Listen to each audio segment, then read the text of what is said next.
Hi everyone. This is the first time I'm actually hosting a live, so hopefully it goes well. And today I'm really pleased to let you know that I'm going to be chatting to Camilla McGill, and she is based in the UK and she's a parenting expert. Definitely can agree that she's an expert when she's a mother of four and her children are older now, and as you know, I only have one toddler, so she's much more qualified to be giving advice when we're chatting about tricky behaviours and how to avoid conflict with our children. So she's accepted. I'm going to get her to join the live.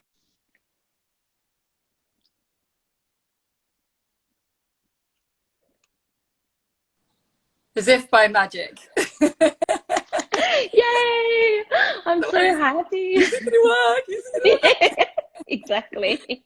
How Yeah. are you? Yeah, really good, thank you. Yeah, I did a lovely live this morning. I think you maybe joined. Oh God, that was I so did.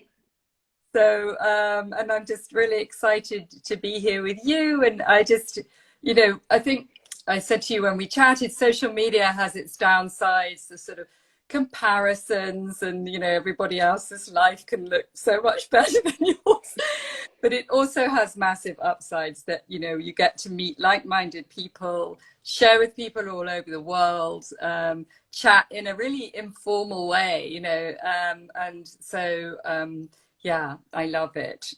It's brilliant. So yeah.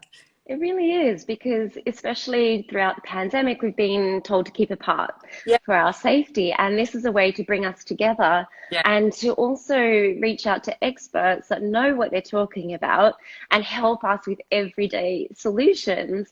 And Yeah. basically, as I said in the introduction, you're a mother of four. So, what's the age range of your children? So now I have two daughters who are 16 and 18, and two boys who are almost 21. It's his 21st next week, 23. So I have been through the mill with them. I don't like mill is a bit of a strong term, but I actually came as a parent to a parenting class, in 2000. So I had just had my second baby. My toddler was starting to pretty much run circles around us. We felt like we were just kind of hooked around his little finger. We knew that we wanted a gentle parenting approach, but we didn't know how to have that, but still get him to do, have boundaries, do what we asked. And when we had a consultation before we went to the class, the coach said to us, does he know that you're in charge? And my husband and I laughed. We were like, no, I don't think so. Because, we just dance around a bit. He'd kick off, he'd have it was sort of tantrumy behavior. I wouldn't say at that point he had full blown. He probably did have some, but I think there's a spectrum with tantrums. And, but we were dancing around him, and we didn't want life to be that way. He also hit other children when he didn't get his way in a play situation. And that was really tough and quite humiliating. And I found that I was withdrawing myself from play dates and playgroup because of what he might do. And I think, what I saw when I went to class is that there were people with all different age children, different situations, but the common threads were just that kind of reassurance and understanding that you're not alone, that it's such a challenging role being a parent, and we're not taught. And you get left, you do perhaps an antenatal class, you might do sort of breastfeeding help, you might go to weaning, or go to someone to understand about weaning, and then the rest you're sort of expected to know. And books can go so far.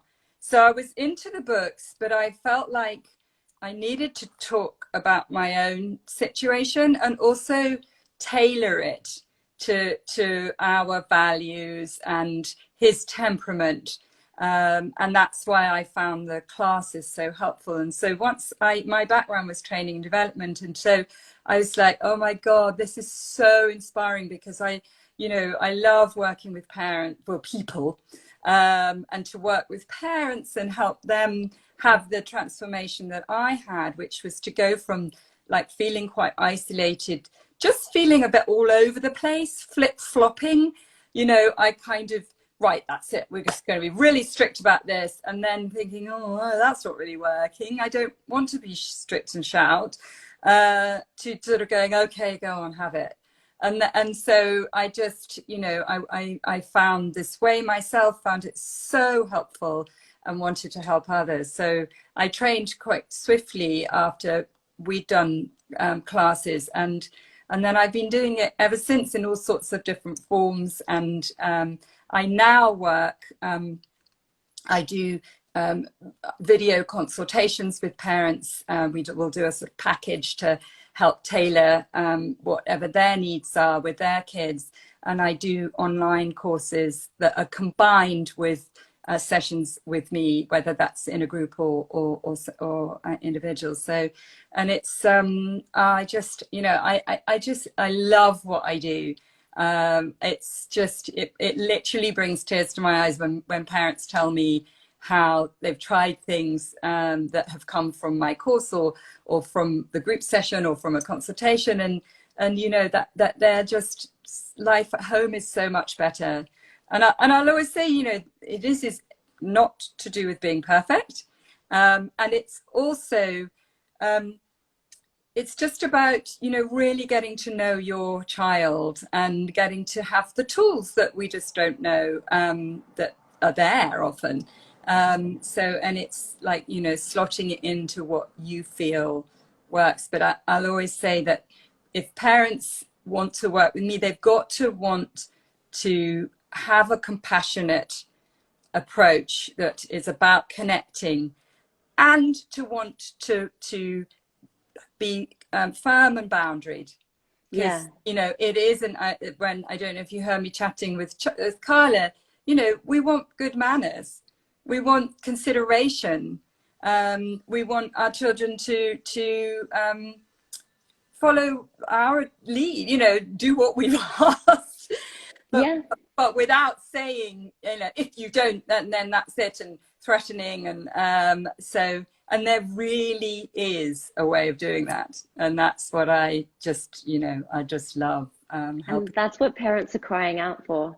There are so many parents watching that are probably thinking, oh my gosh, yes, my child has tricky behavior. Yeah. Is it normal?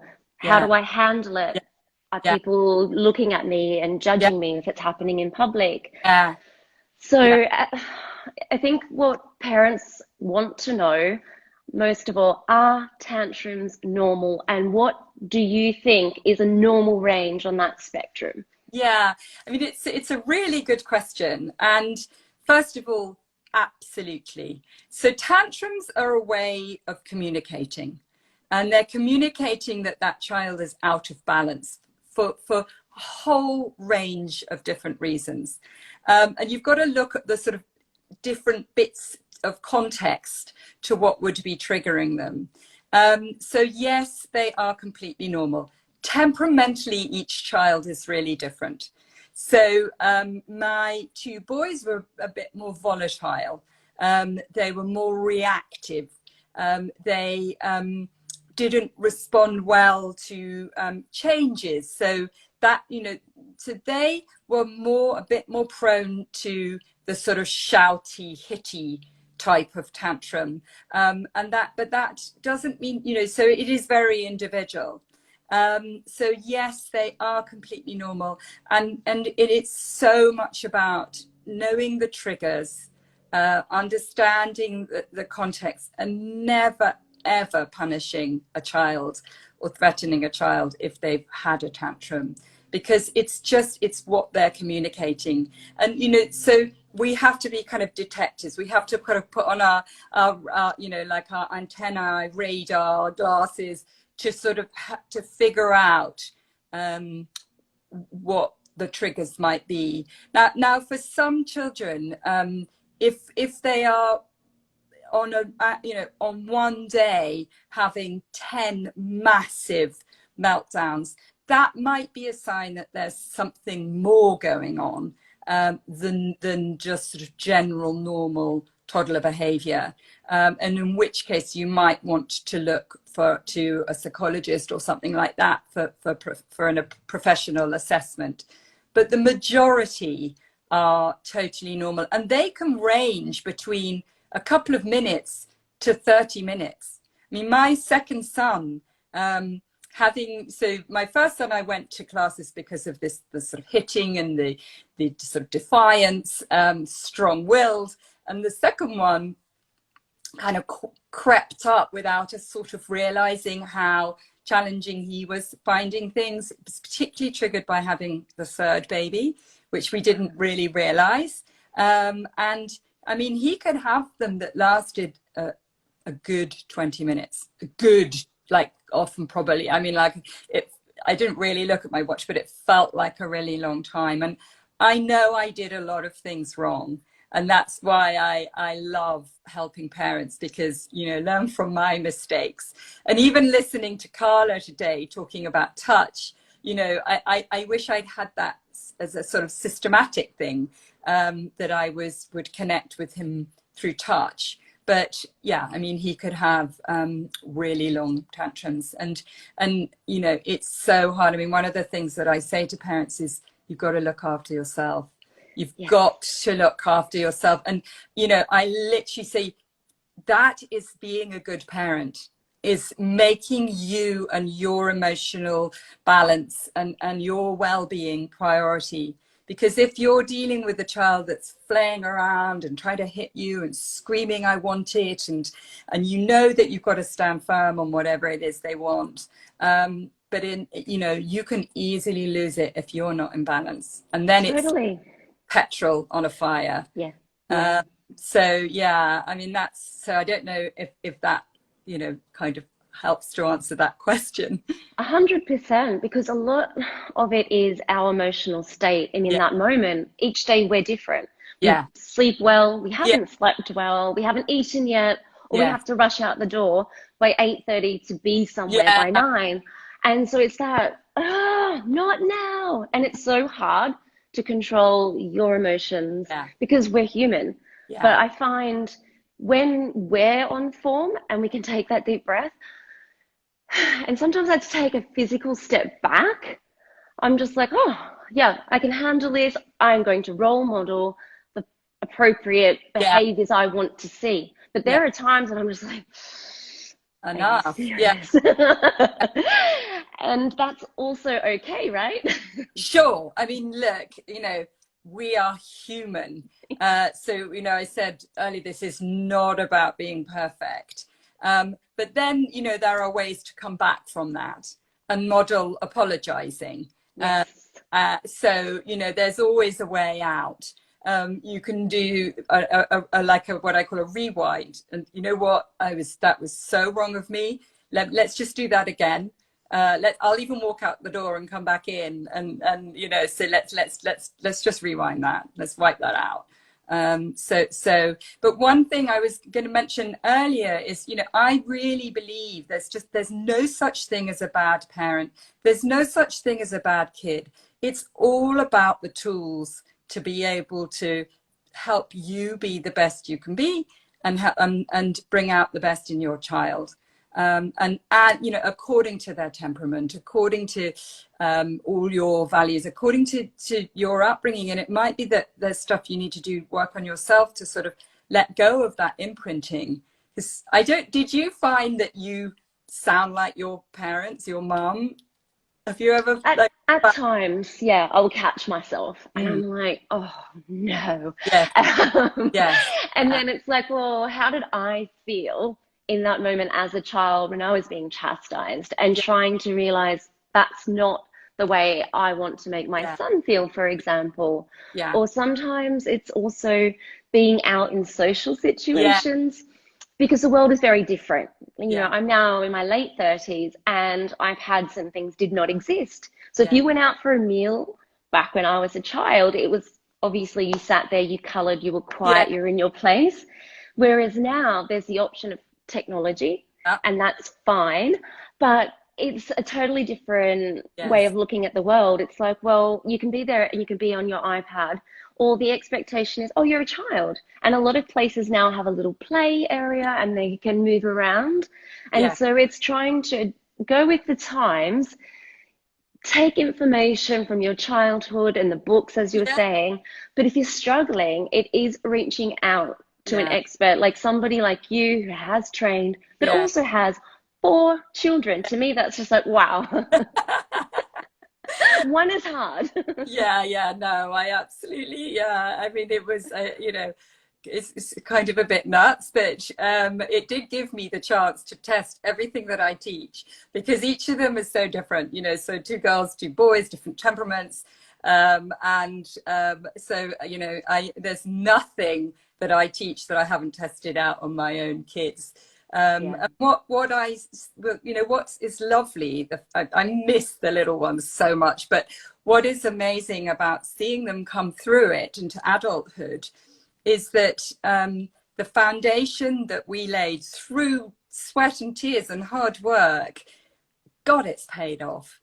I mean, honestly, I was saying to somebody yesterday, and I'm not saying this to be boastful, but I barely had an argument with my teens. And we've never had door slamming or, real screamy rudeness. I mean, believe me, they've done, they've lied to me. They've done all the stuff. They've, said they were one place and they weren't and got found out. And there's all kinds of things, they'll say that they're going to unload the dishwasher and then they'll jump off, out the house and go and see a friend. And, I've been annoyed totally. But in terms of shouty, screamy, flouncy, them flouncing off, we just haven't had that. And they want to be with us. We've got a holiday, but I'm not even going to say where we hope to go. But that's with all of them. They want to come, and they want family meals. They want to be with each other. They like chat to each other, and I know that they'll often tell each other things they don't tell us, but that's totally fine. And they want to raise their kids like they've been raised. Yeah, and that's wonderful and beautiful, but it's hard work. It's hard work. And honestly, I've cried over whether I'm doing the right thing. I know I've done the wrong thing. I've learned from it. I've learned so much from other parents, because, other parents have amazing expertise, and I've learned from teaching them. So it's the putting the work in the earlier years. So if people that want, like me, they like that approach, will definitely pay off. I mean, without doubt. And the teenage years are scary. There's a lot of influences beyond you by that point.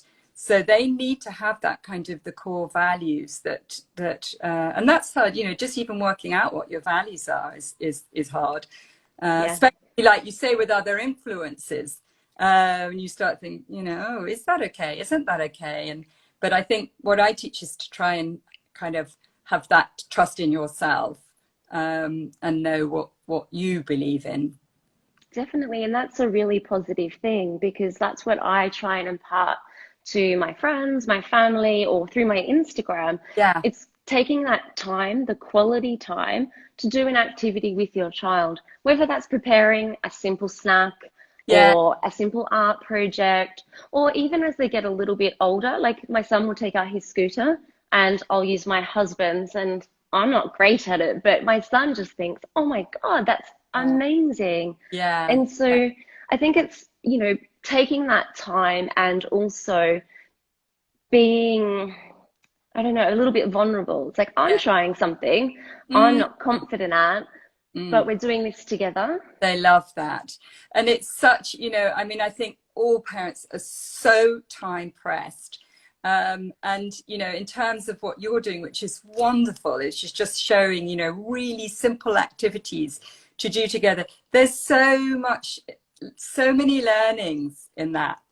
And, we chatted last week about, it's not about the product. It's about the what's the word? Not the the process. Process, yeah. You know, and just that process. You know, if you've got a child who's prone to kicking off about things and being, you know, refusing to do what if you've done some engaging and some connecting over a loo roll, and that loo roll doesn't matter what it looks like at the end. It doesn't have to look pretty or, you know, mean anything in particular. But it's the process of spending that little bit of time, investing that bit of time in doing something together. It may not be an obvious correlation. You know, I know that I've done things with my kids. You probably had this, you know, you spent the time, you got all of this stuff out, all the arts and crafties, you had some lovely time with them. The project ends and then you say, right, it's bedtime. And they just like scream their head off. And you're like, hold on, I've just given you time. How come you're not doing what I asked? But it's not linear like that. But it's the bank. It's just building that bank of connection with you that will just help them to be led by you. So that's definitely, they'll listen more when you connect with them. Yeah, that's exactly right. And then it's like thinking or working with somebody like yourself about how to handle or manage transitions. We're doing this, and then all of a sudden it's like, okay, it's bath, brush your teeth, story bed, and they're like, no. Yeah, absolutely, absolutely. And part of what what parents love. So I've got a free webinar coming up. So it's one next week, the 24th. And there's one on Monday, the 28th. They're both at 8 p.m. British time. So I guess that's 9 p.m. 9 p.m. CET. Yeah. And it's called the 3 secrets to managing tantrums and challenging behavior. And so it's in my bio. If anybody wants to register, you have to register. It's not on Instagram. So it's what was I going to say about that? Sorry, I went off on a slight tangent. We were just talking about managing things. Oh, I know what I was going to say. In the webinar, I talk about a course that parents might, if they like the webinar, they might want to follow on to dive deeper and learn more. And that course comes with, it's online, but it comes with group sessions on Zoom. So everybody's with the webinar, you don't see other people, but the group sessions you get to join in, and parents to sort of to realize that, oh God, somebody else's kid is kicking off.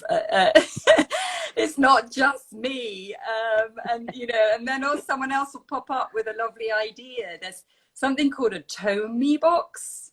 It's a story thing that you can record yourself or your like aunties and uncles, grandmas and grandpas can record, and then you put it in this little thing and it tells the bedtime story that's recorded by other members of the family. And I just, wow, I didn't know about it, but one of the mums shared that. And then, you know, we get dads on who also want to, you know, learn. Very often you'll find that, but dads, because I mean, I'm just making a bit of a stereotype, but they tend to spend less time with the kids. So they're spending less time with other kids. So they're you know, they don't know what to expect. And often, you know, you've got men and women in the workplace sort of, you know, you ask somebody to do something, they do it. And then you've got a toddler that just says no. Yeah, that's right. God. This tiny little person, and they're like, no. What? I said no. And that's okay. That's a really great skill to have and to take into being an adult, but it's very hard for us parents. Yeah. It's like, oh, that would be great in 18 years' time. Yes, exactly. So it's sort of a, you know, again, it's about managing your expectation of your child. Yeah. Also sort of, you know, what kind of, you know, what you're expecting as a parent. So, you know, and the kind of taking out the shoulds, you know, I should always be patient. He should do what I say. I should know what to do.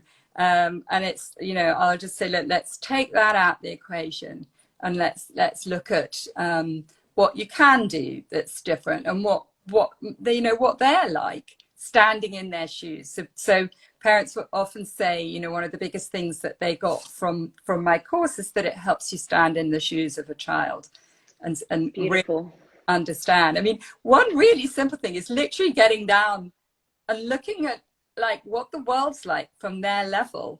It's so different. And you just learn quite a lot just with that.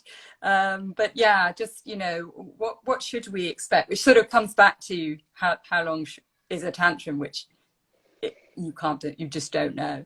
No. And that's the tricky part when we're time pressured to get somewhere else. I know. And then, what would your advice be? It's very common when other parents get chatting in WhatsApp groups and they will say, look, my child had a massive meltdown in public, perhaps on a bus.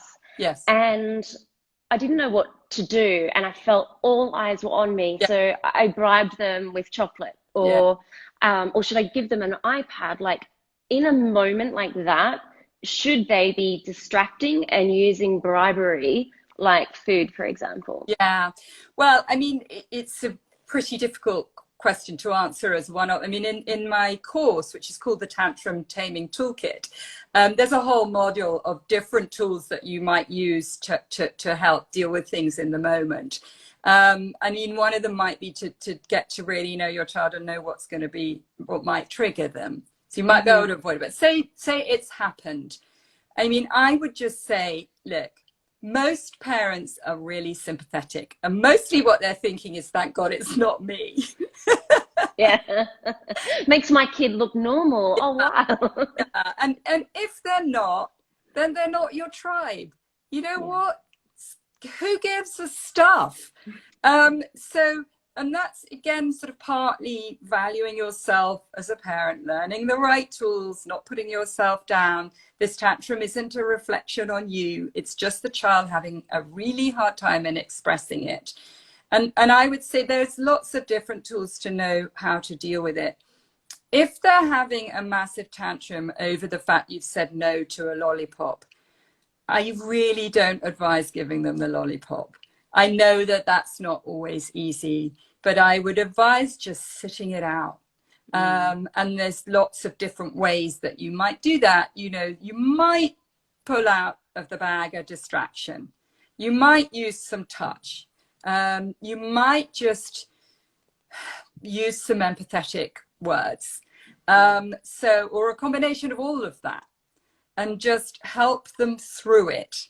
And then they will, you know, they will get through it. You can then look at perhaps some of the learnings, but you haven't given into it, because it's not good for them to sort of have that massive reaction and then get what they want. They do need you to be in charge, and they need you to have a boundary, and they need to know that if you've said no, it does mean no.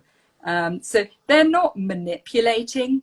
They're just really disappointed and frustrated about something. And sometimes we don't even know, but there will be something. There will be things that have triggered them. So yeah, I would just say stuff the other parents.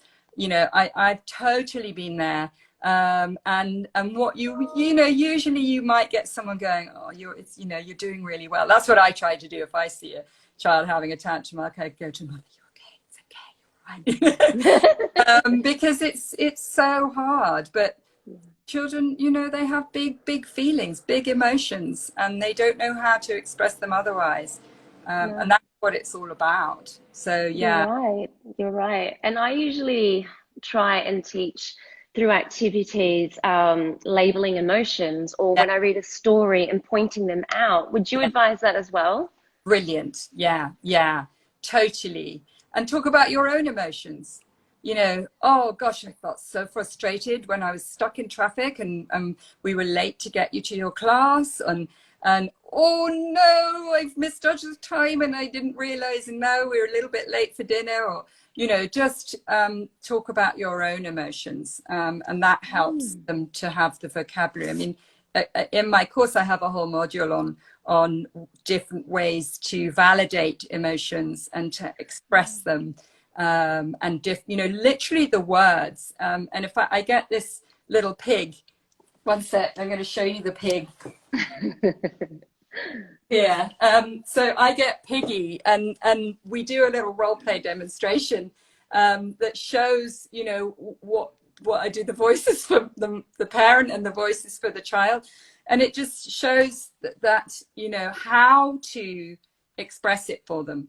Because if you ask a child, why are you being like this, or even what's wrong, they very rarely can tell you. I mean, some children are, my elder daughter was pretty quickly expressive with her emotions, but the boys, it was like, I mean, blood out of a stone. You just could not get them. But there's techniques and tools to be able to express the emotion for them, and they will correct or, you know, confirm. But I demonstrate it in role play because parents will often want literally the language. Yeah. You can feel like, what do I say? Yeah. But if you've got the language, then you can help to deal with those situations so much more effectively. That's right, from both sides, because we're the role model, right? So we're having to walk them through or narrate how a situation could improve the next time. Yes. And do you advise doing it in the moment when they're really volatile, or what No. would you advise? Moment when they're really, really volatile, you know, again, in my course, I talk about all the neuroscience, actually what's going on in their brain. So they don't have very much what's called executive function at that point. They don't have much of an ability to take on anything that's logical, but they will respond to different forms of empathy. So in the moment, I would just describe that strong emotion, and I would describe it with quite a lot of emphasis in your voice. And then afterwards, and often it might be even a few hours later, you can kind of evaluate what happened. Bedtime can be a good time to do that, or a parallel play time. But again, it's about your child. You know, I used to do that with my boys, and I still found that they didn't appear to really engage much in it. But then what I'd notice is that they would describe things later, or they even with one of their siblings, they'd say, oh, I can see you felt really left out. You know, oh, yeah. Okay. So they have understood, and they didn't particularly, you know, acknowledge it when I said it. Yeah, so in the moment, you've got a limited amount of things you can say to them. But afterwards, you can, you know, unpack it a bit.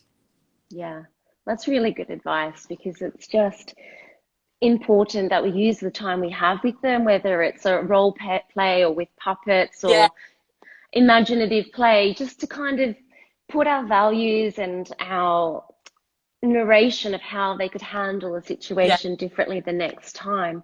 And you're right, it's just one of those things where they're constantly watching us. Yes. Like my son, one of his favorite things at the moment is to say, I'm so frustrated. I'm like, oh, he's got that from me. Yeah. Like my computer just, you know, I have technological problems, and I'm like, this is so frustrating. And he's like a little mini me. I'm like, I know. So yes, it works. That's scary too, because you can have things come back to you like, I've really had enough of this. You're like, oh no, that's. Oh, it's so true. I think my earphones just died. I think no, it was my power. I think my power went. Okay, no. I've got it sorted. I thought my power lead was on, but it wasn't. It's on now. So yeah, they are little sponges, total sponges for us, which is good and bad. Yes, I had a friend, another person from Instagram actually, Jessica, that said in a group yesterday, you know, one of the things no one tells you when you become a parent is everything that you don't like about yourself might pop up in your child. Totally. Tolerance is important. Yeah, totally. And, you know, with my second son, who became really challenging from about the age of 2.5, you know, what my short temper was really, you know, there was this awful vicious circle. I thought it was him making me furious, but actually he'd got it from me, and I had, you know, and then you see your own characteristics coming out, and I had to work so much on myself and on managing my expectations, keeping calm, all the things that we talked about at the beginning. Yeah, but it's hard. It's a work in progress. Yeah. And we all have busy lives, and I don't know, there's complications. Each week something might change, and so I think it's reassuring parents that it's okay, it's normal, and there are tools and tips and people out there that can help us through. Yes, exactly, yeah. Anything you'd like to add? Or just, you know, I mean, so probably some people have joined since we started, but, you know, do follow me on Instagram at My Parenting Solutions. DM me. You know, I'll usually respond on Monday. Most Mondays, well, in fact, I try and post it Sunday night. I'll say, what's on your mind? You know, what questions do you have? And I sort of will, if you've asked a question, I'll usually reply and say it's gone on my story, so I'll alert you to it. Or sometimes I answer them direct. And do join the webinar next week. So the link's in my bio. So it's called The 3 Secrets to Managing Tantrums and Challenging Behavior. So that will last about an hour. And then also watch out on my, hold on, still there. I'll talk about this course that I'm releasing in July, and you get access to the course for life, but you can join 4 once a week group Zoom calls with like-minded parents, and that's obviously led by me. So that's for Tuesday evening through July. So yeah, you know, and just you've got brilliant things on your account, you know, just so many lovely tips, and your book as well. If people haven't got your book, they should definitely get that. thank you. Just all about connecting, understanding, collaborating with your child, and, you know, learning, because our parents did the best they could. They didn't know. But it's, you know, the great thing about the world today is that we do know a lot more, and neuroscience has changed so much, even in the last 10 years. We really understand things so much more, and that's fascinating too. Oh, brilliant. Oh, it was so lovely chatting to you. It was great. Thank you so much. I hope that we've helped everyone that joined in the live, but I know people will watch the replay. Yeah. And I'm sure you'll agree when I say thank you to every single person who joined in on the live. Yeah, it's so nice when people join and you see the names coming up. Yeah, and, you know, they've invested in their kids. Whoever joined is investing in your child. So thank you. That makes a lot of difference to us, doesn't it, Lisa? It does. Yeah. Because we just, want to learn from each other and share. Yeah. Perfect. Brilliant. Yes. Have a lovely rest of the day, and we'll do this again another time. Fantastic. Thank you. Bye. Bye.